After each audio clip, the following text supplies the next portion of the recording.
Yaxshimisiz aka? Yaxshimisiz? Oy, men davatam siz? Saranda ko'rinatam deb o'z-o'zi gap qildigan aka. Yo'q, endi aka desangiz, muhabbatam bilan bir xil g'idig'im ketirganchu.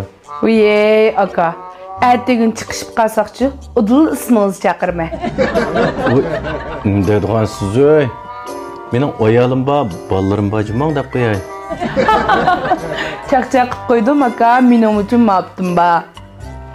Muhabbatim bor da. Yig'irlik ko'tiradigan bola emas-ku. Voy yo'q aka, mening ma'bdimchi oshpaz. Oshpaz. Naq mana o'zingizga tushadigan kasbdagi odam tepsiz a. Sizni bunday qarab oshpaz to'yg'iz bo'la olmaydi. Bir ish bilan kelganman. Shu sizga vakolatchi bo'lay deb kelgandim aka. Men mahsulot vakolatchi bo'lay, men texnik sizni obraz vakili bo'lamdikin debdim-ay. O'zingizmi ko'rdingiz turqimni aka.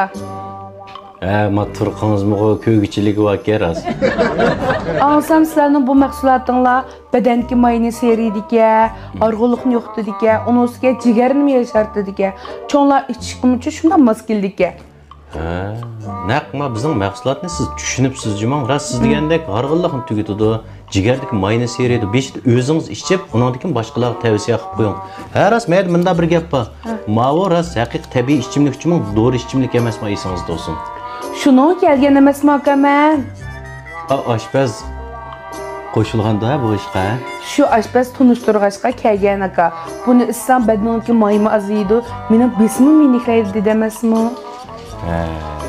Shu bichar davatma bir kunlik xaridaga aytgan tomoqni sizga ayta bir vaqqa.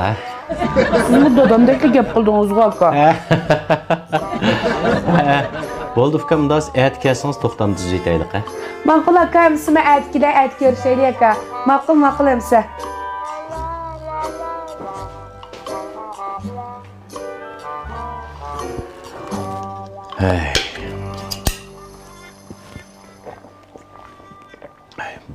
Bu qiz nima kunni ko'ztamdi.